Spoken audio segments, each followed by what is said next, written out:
Hello everyone, and welcome to my General Hospital official channel. I hope everyone is having a wonderful day.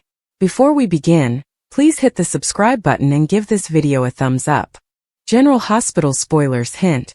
Lulu Spencer has been dying to inform Dante Falconeri about his unknown son, ever since she learned about Brooklyn Quartermaine-Chase teen pregnancy and adoption. Nonetheless, everyone she's confided in has turned her down and advised her against it. That is, until she informed Cody Bell of her discoveries, and who she believes Dante's son might be.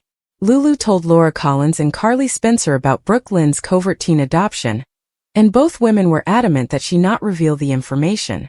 This secret expose could bring a great deal of anguish and pain, but Lulu is eager to do it. Especially since she believes Giovanni Gio Palmieri is Dante and Brooklyn's long-lost son.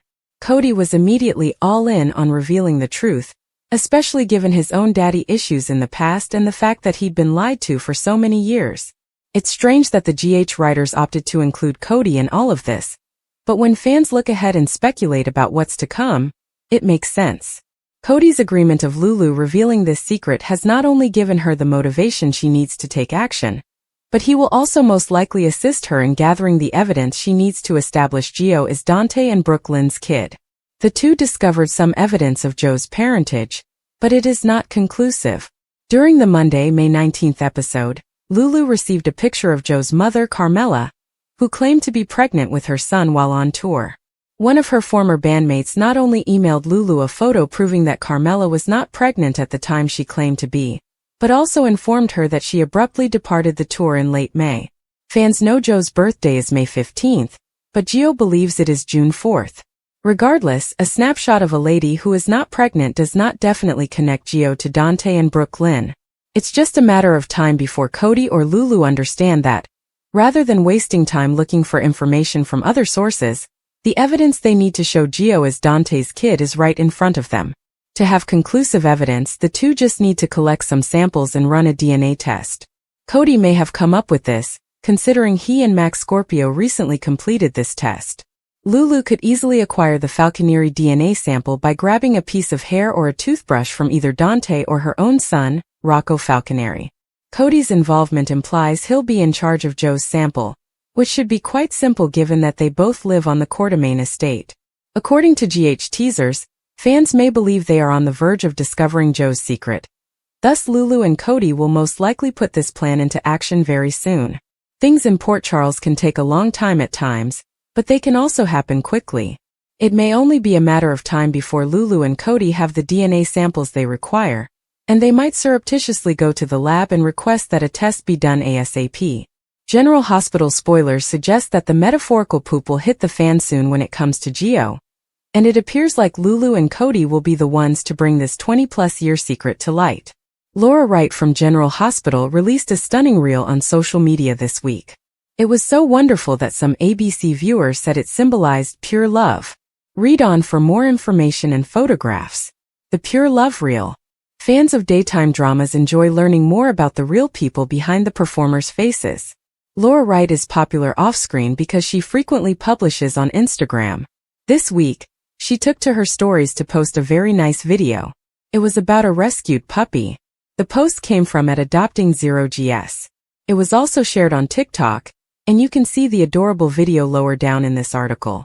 Fans are aware that the GH star and Wes Ramsey have a puppy named Kimba. They welcomed the pooch in December 2020. The clip depicted a dog about to be adopted from a shelter. As the card was taken to indicate that the dog had been adopted, the voiceover informed Mako that her time had come for a new home. Fans responded positively, with one commenting on the reel, "I love these posts. Pure love and happiness. Congrats, Mako." More responses from fans. Aside from the pure love comment, Laura Wright made a lot of other people happy by sharing her tale. Here are some more reactions from folks who saw the reel. Mako is eager to begin a new life. Mako can sense the thrill. Beautiful ears. Red heart. Let us go ahead and do this. Look closely and you'll notice his small eyes sparkle. Ah, Mako the beautiful mollygator has been adopted. Yeah, Mako is going to have a forever family. Oh, such a sweet and joyous dance. Many admirers remarked that the dog appeared to recognize that something exceptional was happening. It appears that the puppy understood every word. Maybe it was the excitement in the voice. One thing is certain. Everyone seemed delighted that a dog has found a new home. Doing good things. The celebs appear to be a pleasant group of folks. They encourage each other on social media, and Maurice Bernard frequently features his co-stars on his podcast. If he, Finola, and Laura continue to post, they will undoubtedly become the daytime drama's most popular stars. While Laura and her family did not acquire Mako the adorable dog, it is extremely nice that she shared it with her many ABC followers. Shelters may benefit greatly from this type of campaign, as so many pets are never rehomed. Lulu Spencer had always been a woman of action, but this was something altogether different. The idea had struck her in the middle of the night, as a desperate, half-formed concept that had grown into a full-fledged plan by dawn. Gio was Dante's son. She was certain of it. The way he carried himself, the defiant tilt of his chin, even the way he argued, it all felt too familiar. But without proof, her suspicions were meaningless. And Dante? He would never believe her without clear evidence. That's where Cody Bell stepped in. Cody had always been a wild card, unexpected yet dependable when it mattered. Lulu approached him with her theory, and he did not scoff or dismiss her. Instead, he leaned back in his chair, arms folded, and murmured, "All right, Spence. What's the game?" The play turned out to be shaky at best. They wanted DNA, something irrefutable that could connect Gio to Dante. But Dante would never gladly submit to a paternity test, especially since he was convinced Gio was not his. And Gio? He was too arrogant and guarded to accept something like that without a battle. That left Lulu and Cody with only one option: obtain the DNA without either of them knowing. The first step was to obtain anything of Joe's, something containing his DNA. A used glass, toothbrush, or even a toss napkin will suffice. Lulu had attempted to remain calm, inviting Gio to coffee at Kelly's and carefully observing him take a sip from his cup. But before she could grab it, he'd taken it with him and tossed it in the trash before leaving. Cody had better luck. He had bumped into Gio at the gym and offered him a glass of water after a particularly strenuous session. Gio, unaware, had taken it, chugged half, and then left it behind when he went to shower. Cody had scooped it up triumphantly, but their celebration was brief. They still needed Dante's DNA to compare it against. That bit was difficult. Dante was a detective, trained to discern when anything was wrong. Brooke Lynn and Jason appeared soon after. Brooke Lynn wanted to discuss about Gio without Dante present, but she didn't realize Gio was listening. "Joe's been beating himself up over it," Brooke Lynn said of the event on the beach. "So has Danny," Jason added. "Can we all just move on?" Brooke Lynn implored. Tracy finally spoke up. "Is anyone surprised that two adolescent males sneaked out to a party and got drunk? Isn't this a rite of passage?" she inquired. "Nearly dying of alcohol poisoning is not a rite of passage," Ned pointed out. When Olivia asked Jason if Danny was being punished, Jason informed her that Danny was aware of the situation. Brooke Lynn and Lois returned to defending Gio, who had finally emerged from hiding. "I just want to say how sorry I am. I totally messed up. I used extremely poor judgment and Rocco almost paid the price. I can't change what happened, but I'm going to work extremely hard to regain your trust," he remarked before leaving the room. Lois accompanied him into the foyer, where Gio urged Lois and Brooke Lynn to stop making excuses for him. He thanked Lois for caring for him after his mother died, saying, "But thanks to you and Uncle Sonny, I am no longer that little orphan. I have a wonderful life. I go to college. I study and perform music because of you. I can stand on my own now," Gio said with a smile. Gio remarked that Lois and Gloria had always defended him when he was younger, but he didn't need that anymore. Back in the living room, Ned praised Gio for admitting his error, and Jason walked away. Brooke Lynn was concerned that she had exacerbated Joe's situation. "I just wanted him to feel comfortable in his own home," Brooke Lynn stated. Dante discovered a hungry Sasha chowing down on baked goods, in her usual spot in the Q kitchen. They made some small talk about Rocco, with Sasha pointing out that both Rocco and Danny were good kids. "I don't want you to think that Danny isn't taking what happened to Rocco seriously, because he is," she said. "Don't get me wrong, I love Danny. I just believe he's a little too much like Jason for his own good," Dante lamented. Sasha tried to defend Jason, but Dante wasn't sold. Look, Jason loves his kids. He's just not much help in disciplining them. Danny needs boundaries, and with Sam gone, it doesn't appear that he is getting many of them, he stated. When Jason walked in, Dante went out, and Jason congratulated Sasha for standing up for Danny. A process server soon arrived, and Sasha was surprised to learn she was being called to testify at Willow and Michael's custody hearing. Do you think Willow knows Michael is the baby's father? Jason told Sasha that Willow couldn't have known. Dante was astonished to see everybody gathering in the living room, and Olivia informed him that everyone, including herself, thought Dante was being too harsh on Gio. Despite this, Dante claimed that Gio needed some tough love to get on track. Gio heard Dante's voice in the foyer and told Lois that he was certain Dante was still trashing him. I'll just stay out of his path from now on. There's no reason why we should be friends, Gio remarked. Olivia then emerged and told Gio how pleased she was of him for confessing guilt. Lulu and Cody made their way back to the stables with Lulu's trusty laptop. Cody reiterated that he didn't believe Brooklyn realized Gio could be her son. Lulu was convinced that Brooklyn only wanted to seduce Dante all those years ago so they could meet and she could tell him they had a son. Lulu did some more research and found that Camilla was touring in New Zealand when Gio was allegedly born in Los Angeles. She planned to find the other musicians who traveled with Camilla and question them. She left voicemails with them and was pleased when a woman named Margaret called back. Margaret informed Lulu that Camilla abruptly ended their 2003 tour, and that she was not expecting a child. Drew attempted to dismiss Curtis' charges in his office, saying, "Blackmail. That's such an ugly word," he continued. "I'm surprised Portia even mentioned it to you. Because someone had to have done something wrong to be blackmailed. Illegal even. Something that could revoke a doctor's medical license. And that's only the beginning," he continued in his customary sadistic tone. Drew went on, "Suppose, hypothetically, that a husband discovered that his doctor wife tampered with a patient's test results, intending to keep that patient wrongfully imprisoned. You would have a moral obligation to do something, right?" Drew inquired, unaware that Curtis already knew Portia had tampered with Heather's results. Curtis became enraged when Drew mentioned how upset a certain doctor's daughter would be if she knew what her mother did, and Drew went on to threaten the hospital, all hypothetically of course. Curtis told Drew that his hypothetical blackmail was pointless, because nothing could undo the damage Drew's body shop photos had caused. "I've got the situation completely under control," Drew said, before issuing the same demands to Curtis that he'd given to Portia. Drew didn't realize that Curtis had recorded their entire conversation, which Curtis listened to after Drew left. Drew called Mac and told him who had drugged him. According to General Hospital teasers, Liesl Obrecht may make a surprise return to Port Charles. The 2025 Nurses Ball begins on Tuesday, May 20th, and the following days will be full with fun and engaging talent performances, as well as plenty of drama. The promo film for the week of May 19th to 23rd promises a mysterious character who crashes the large party, prompting GH fans worldwide to speculate on who the person could be. Obrecht hasn't been in town in quite some time. After donating bone marrow to save her newly discovered grandniece, Willow Tate Corinthos, she seemed to disappear off the painting.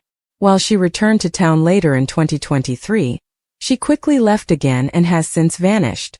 Having said that, the former villain-turned-heroine was a popular favorite, and viewers would miss her tremendously.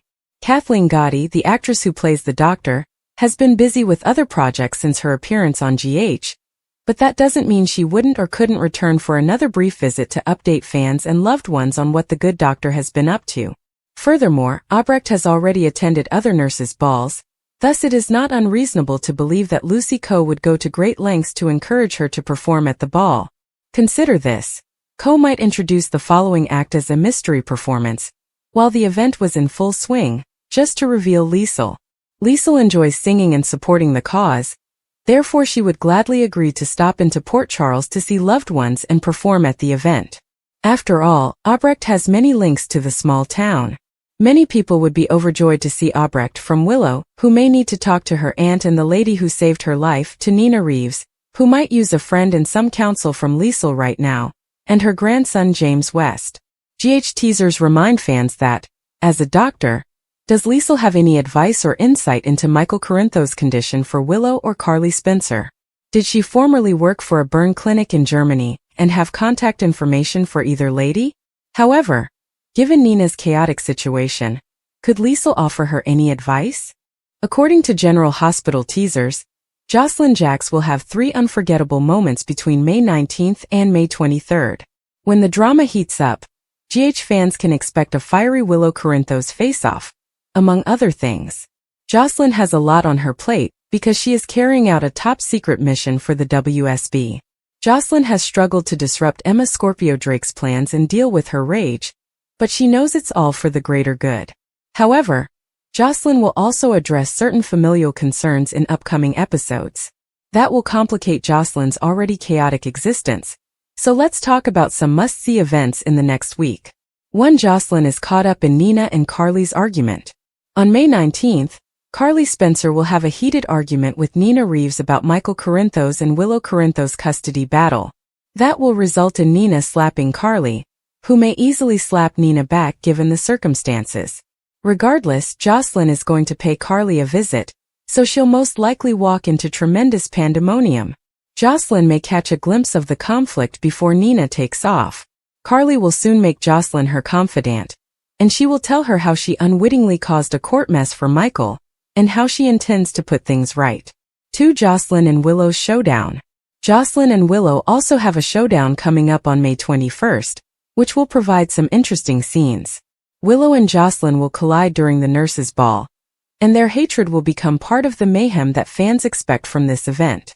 Jocelyn will undoubtedly be Team Michael, and will make that apparent to Willow. Some strong words may be spoken, so be prepared to hear some insults and accusations. 3. Jocelyn's Vaughn link becomes complex. Jocelyn will also face challenges as a result of her link to Vaughn, her WSB handler. Carly may notice Jocelyn in a hushed talk with Vaughn, and think they are suspiciously close. Whatever the case, Carly will be eager to meet Vaughn, so they will make introductions on May 22nd. You can bet Carly will have a lot of questions regarding the new guy in Jocelyn's life, so Joss will need to navigate this as best she can. According to General Hospital spoilers, Jocelyn will need to make some strategy revisions along the way, and hope she does not blow her cover, so we will keep you updated on her intentions. Jocelyn's path has been filled with emotional highs, dramatic confrontations, and remarkable moments that have captivated viewers. 3 memorable scenes highlight her character's perseverance, fragility, and strength. One of the most compelling scenes is her strong confrontation with Willow, which not only demonstrates her determination, but also deepens the intricacies of their delicate relationship. Beyond that spectacular encounter, Jocelyn's journey has been punctuated by key moments that illustrate her maturation, heartache, and unwavering spirit. The confrontation between Jocelyn and Willow was a masterclass in tension and genuine emotion. From the time they stood toe-to-toe, the air was thick with unresolved past and smoldering animosity. Willow, who is normally controlled and strategic, was challenged by Jocelyn's furious rebellion. The language was harsh, with each phrase piercing deeper than the last, revealing old wounds and new betrayals. What made this confrontation memorable was not only the passionate argument, but also the underlying pain that motivated both individuals. Jocelyn, who was often underestimated, proved she could stand up to one of her life's most fearsome people. The scenario was more than just a battle of words. It was a watershed moment, pushing both ladies to face truths they had long avoided. However, the Willow confrontation was just one of many scenes that cemented Jocelyn's status as a fan favorite. Another pivotal episode involved her agonizing decision to leave a poisonous relationship, despite the love she still felt. This incident demonstrated Jocelyn's maturation. She was no longer the naive girl who would trade her self-worth for affection. The calm strength she demonstrated as she made her decision struck a chord with many viewers, who saw reflections of their own hardships in her path. The genuine passion in her performance, with her shaking voice covering steely resolve, made it one of the most moving passages in her story. Then there was the moment Jocelyn stood up to a longtime bully, refusing to be the victim. She had been subjected to snarky remarks, manipulation, and blatant brutality for years, until something finally snapped. The clash was therapeutic not only for her, but also for the crowd, who had hoped she'd find her voice. The way she deconstructed her opponent's arguments with precision and grace was a watershed moment, demonstrating that power isn't only about loud declarations. It can also be found in the quiet assurance of understanding your own worth. Beyond the clashes, Jocelyn's softer moments had a lasting influence. A particularly moving scenario was her reunion with an estranged family member, in which years of hurt gave way to tentative forgiveness. The vulnerability she displayed, the way her guard eventually relaxed as tears streamed down her cheeks, served as a reminder that underlying her fierce demeanor was a girl who simply wanted to be loved. The scripting in this sequence was subtle but effective, allowing the actors to convey a lot with just a gaze or a cautious touch.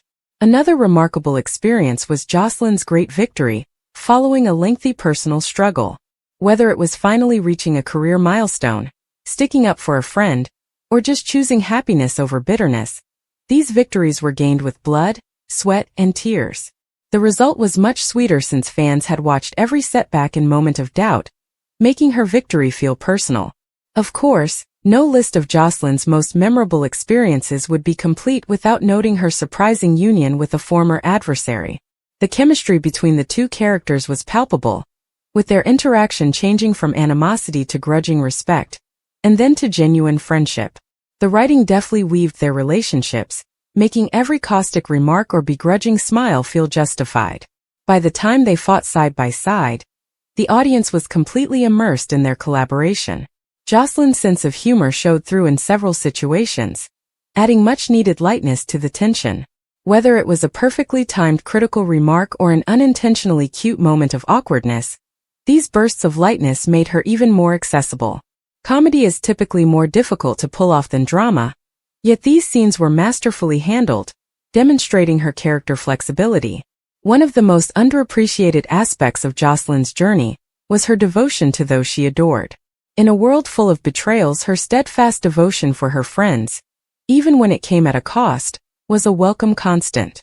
A particularly moving scenario was her silent vigil by a loved one's hospital bed, when she refused to go despite being told she couldn't do anything more. The calm anguish in her eyes was louder than any monologue.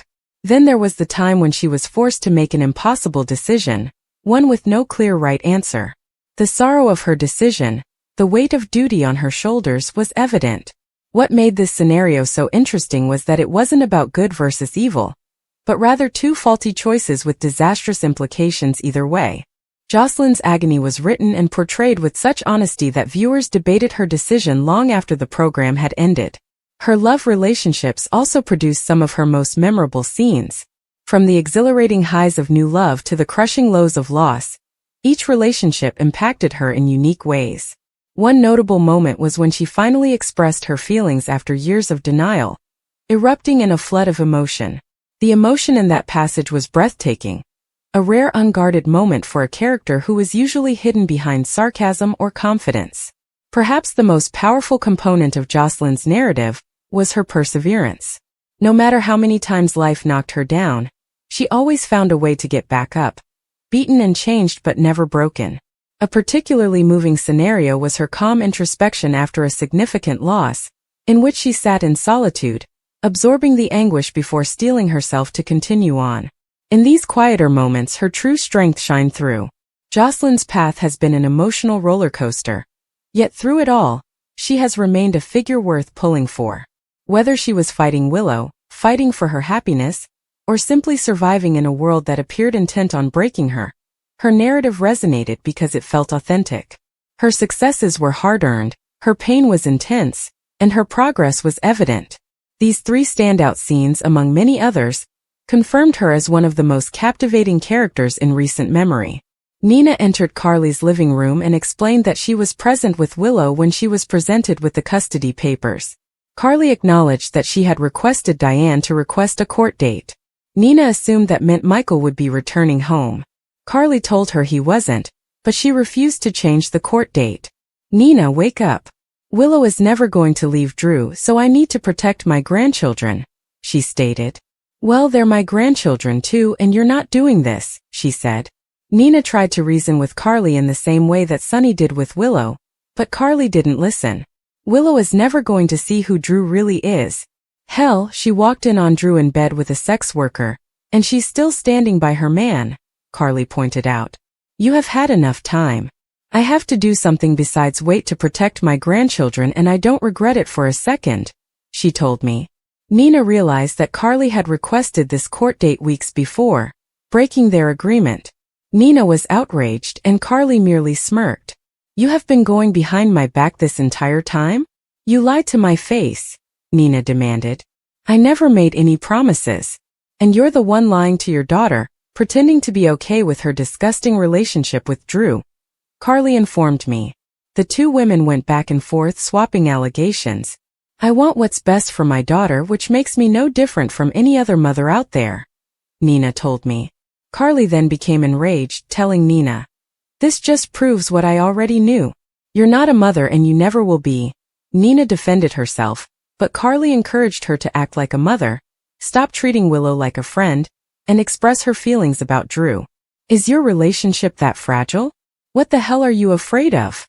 She asked. Of losing Willow permanently. I already lost Nellie. I am not losing Willow, Nina said me. Carly played the mother card again. That's what a good mother does. They sacrifice their own happiness for the good of their child, Carly stated, oblivious to the fact that she hasn't always done so. Nina also brought it to our attention. You do whatever you want no matter who gets injured. As their shouting confrontation continued, Carly reminisced about Sonny's days as a flannel shirt bartender. This coming from the woman who kept Sonny in Nixon Falls for months away from his family, Carly exclaimed.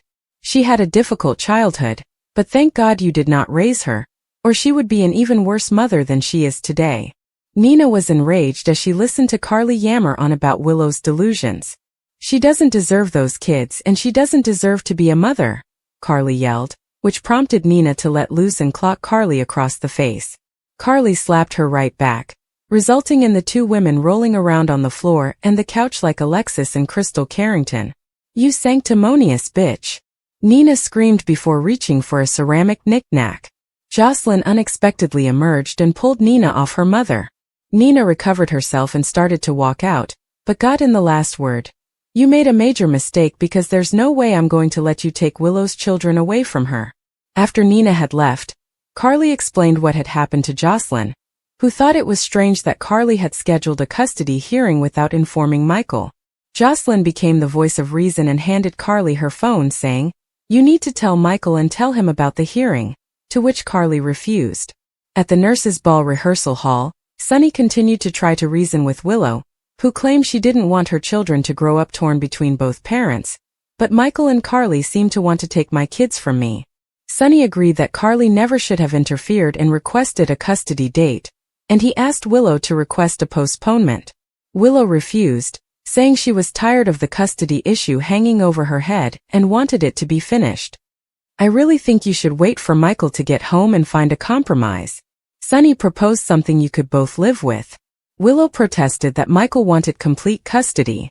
No, he doesn't. He told me that himself, Sonny stated, surprised Willow. I had a long conversation with Michael the night he was burned before the accident. He informed me outright that he requested complete custody as a negotiating strategy. I know if he hadn't been hurt that night, you two would have reached an agreement on joint custody, Sonny explained. Willow was stunned by this news, but she felt something had changed since she thought Michael refused to see her when she flew to Germany. That's confusing because that doesn't seem like Michael at all, Sonny said. Call for a postponement until Michael returns home, and he can speak for himself. What say you? Willow was about to agree to Sonny's request when Nina walked into the room. Willow saw the bruise on Nina's face and was stunned to hear that Carly had hit her mother. Carly is completely irrational, Nina made sure to tell Sonny. Willow turned to Sonny and told him that Carly would not allow a compromise, so she wasn't going to postpone their date. After Willow stormed out, a quiet Sonny approached his ex-wife. I came this close to convincing her to postpone the hearing, he remarked. But Nina wasn't so quiet and calm. Sonny, your ex is a lunatic bitch. Carly went too far this time, Nina screamed. Sonny disagreed. You're the one who just got Willow's kids taken from her, Sonny remarked. Tracy's grouchy demeanor perplexed Ned and Olivia when they gathered in the Q living room at Brooke Lynn's request. When they asked Lois what was going on, she replied, "I don't know." Lois shrugged.